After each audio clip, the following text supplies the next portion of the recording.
Good morning.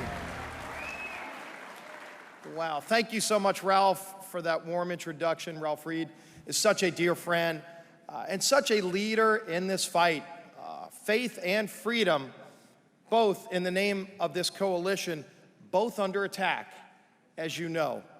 I want to first thank each and every one of you for the prayers. I would not be here today without God's grace, without miracles, and without prayers from people just like you all around this country.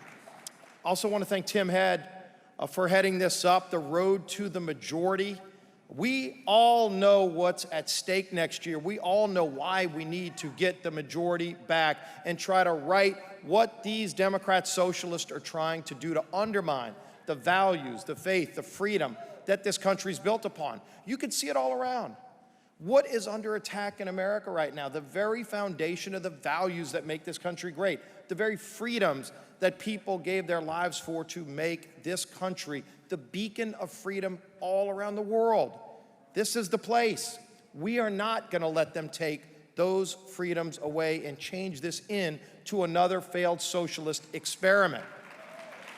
It's been tried in a lot of places, and it's failed every place it's been tried. How about if you really love socialism, go to one of those places where they ruined their country. Don't ruin our country. And so that's what's at stake.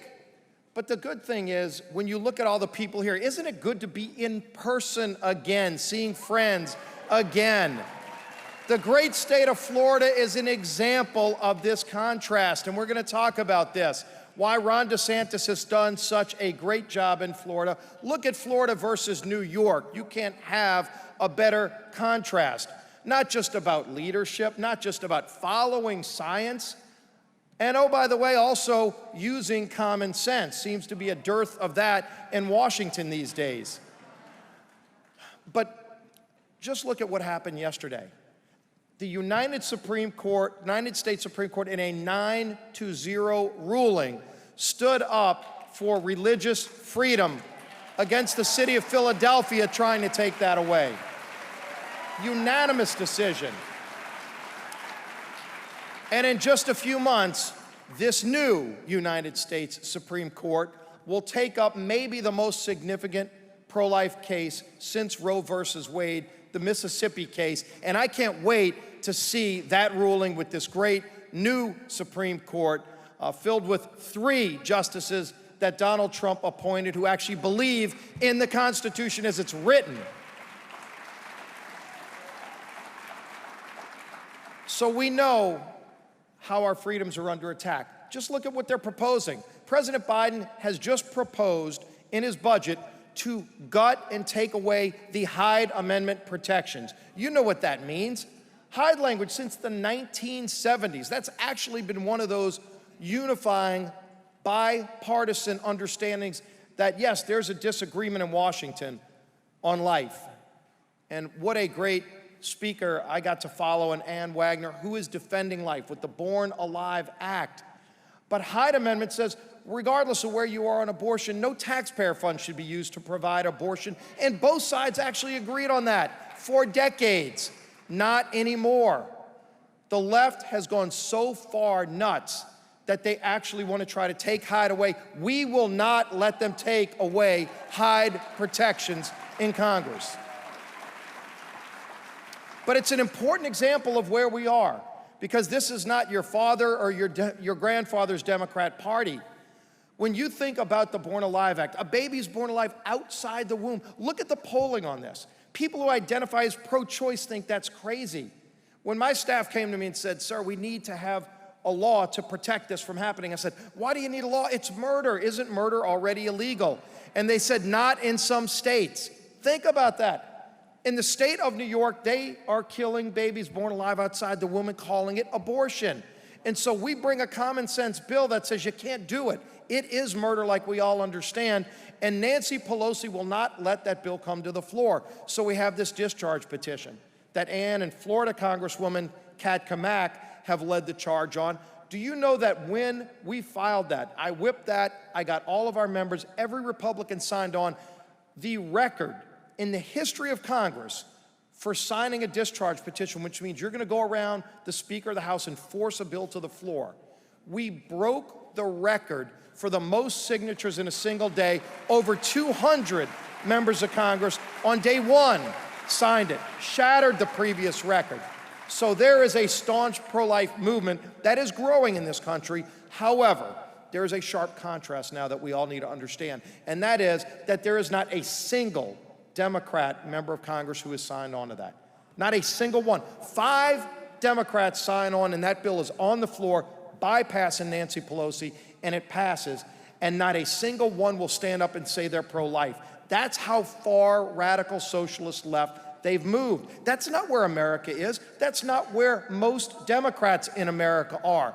That's why we need, a lot of you are in districts, by the way, represented by some of those districts, those members. Call their office. Ask them why they won't sign the Born Alive Act, and tell them, don't you dare say you're pro-life if you don't sign that discharge petition. But you know some of the other freedoms that are under attack.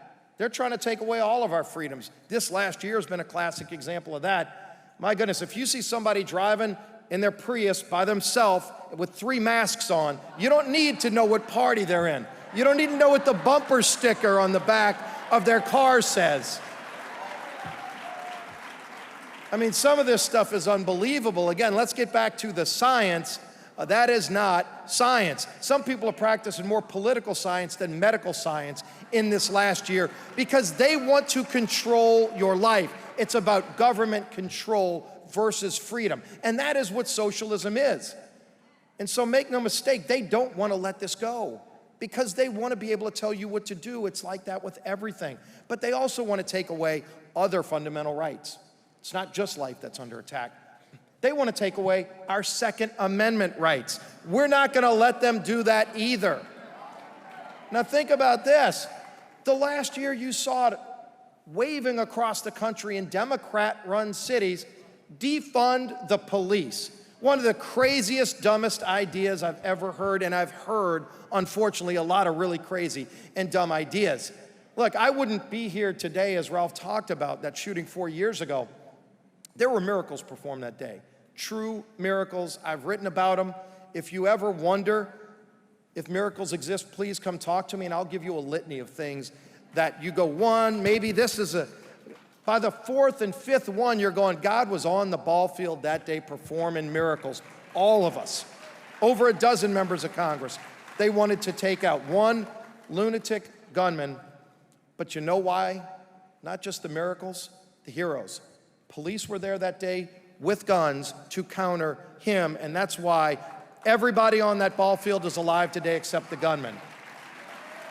We have got to stand up against their attempts to take away our Second Amendment rights, and we will stand up against their attempts to defund the police. That's what they want to do. But look at what Biden has done in just a short period of time, in just 6 months. They've destroyed so many things that were working well. President Trump had created maybe the hottest economy our country's seen in the history of America. And it's a great history that they want to change, and we're not going to let them do that either. But look at all the crises we're seeing. Ann talked about the border crisis. I went to the border. I brought 10 of my colleagues to the border. We embedded with the Border Patrol agents. Every one of them will tell you the same thing. The things that Donald Trump did worked. You know, and I know the left hates Donald Trump. You know, we'll go call it your own wall. Go call it your own Remain in Mexico policy. Whatever you want to do, those things work. President Trump negotiated an agreement with Mexico to say if you want to seek asylum, stay in Mexico to do it because over 95% of the claims are rejected. Problem is they come here now, you give them a get-out-of-jail-free card, we'll see you in 5 years, welcome to America, and you never see them again. That's what President Biden has done. Tens of thousands of people, and then he puts Kamala Harris in charge of it. My gosh, you're vice president. You know, you don't have a few things to do. The president gives you responsibilities, and he gave her this one, and she still hasn't gone to the border. There are people on the terrorist watch list from the Middle East who have roamed across our southern border in the last 6 months. And so people on the terrorist watch list can find America's southern border, and the vice president of the United States can't. There's something wrong there. Senator, Vice President Harris, come down to our southern border and look at the debacle that you and President Biden have created and fix it. Fix it. We'll tell you how to do it. It's not complicated. Look all around the world. You just had President Biden go up and meet with Putin. He wouldn't even stand up against Putin for the things that they've been doing to this country. They're hacking our pipelines. What does President Biden do? So he's destroyed American energy. Day one, he made it clear what he's about. He repealed and canceled the Keystone Pipeline. Thousands of good American jobs, really good American jobs. And oh, by the way, it's bringing in oil from our friend Canada. Canada's an ally. And then you contrast that. So I guess he thinks pipelines are bad, right? You would think that because he canceled the Keystone Pipeline in America. Except that just a few weeks ago, President Biden green-lighted and gave federal incentives to Russia to build the Nord Stream pipeline to Germany. So hold on a second. I thought he was against pipelines, except that he's not. He's against American pipelines. He's against American jobs and American energy. But the last time I checked, and you know, he put this great guy, John Kerry, as his global warming czar. They hide, again, they try to construe science and they think nobody's gonna call them on this stuff. So they, oh, it's all about global warming and we gotta stop using fossil fuels. And so he gives John Kerry the task of doing it. Only problem is, we found out, John Kerry takes his private jet and flies to Iceland to get a global warming award, telling you not to use fossil fuels. When we checked the plane, it doesn't have solar panels on the wings of that plane. They use jet fuel. Where does jet fuel come from? From fossil fuels. And if you're not getting it from America, you gotta get it from somewhere. So they're gonna get it from Russia. Russia emits more carbon to make the same oil and jet fuel that is made if you made it in America. If you don't make steel in Pittsburgh, steel is still getting made.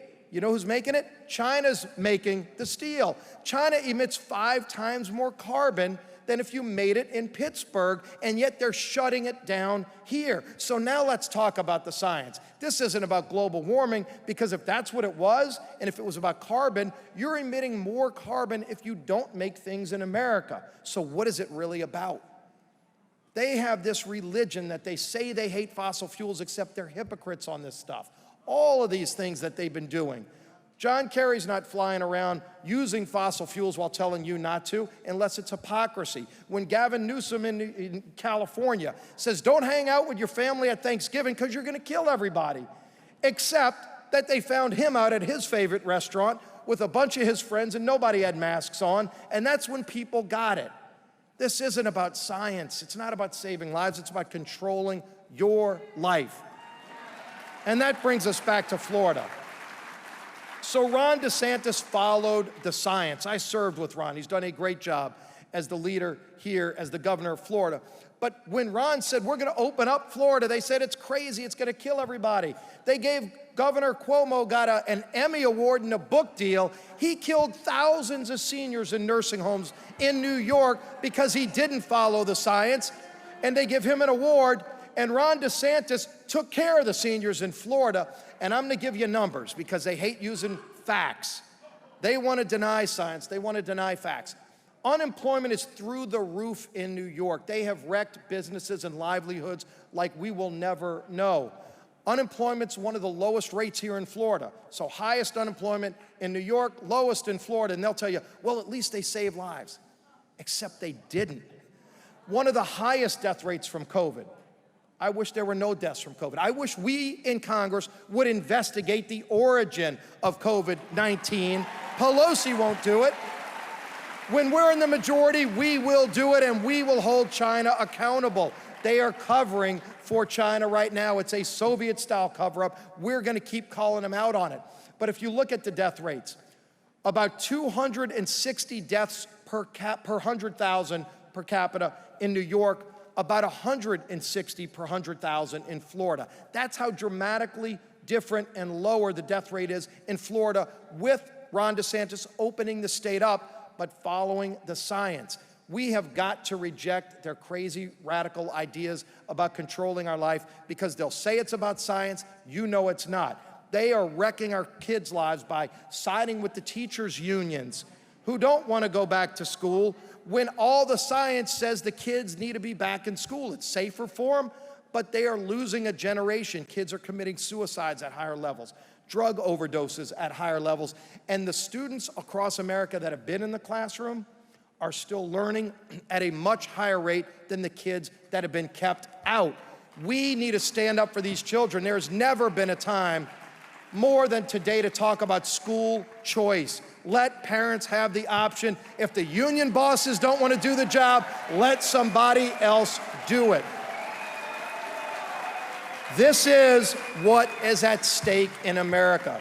It's why the Faith and Freedom Coalition, it's why all of you stand together here and then go back in your communities. We need to spread this word. We need to be talking about this every day. We need to be confronting them. Why? Because this is what the fight is about. It's about the future of America. Is America going to become yet another failed socialist experiment like New York, like California? Why is Florida growing? Why is Texas growing? Because this state represents freedom. The states that represent socialism are failed. Countries who represent socialism have failed. There is only one beacon left in the world, and it is this great United States of America. It's worth fighting for. I'm in the fight. You're in the fight. We are going to win this fight. Thank you. Thank God, and God keep blessing this great United States of America. Thanks for having me.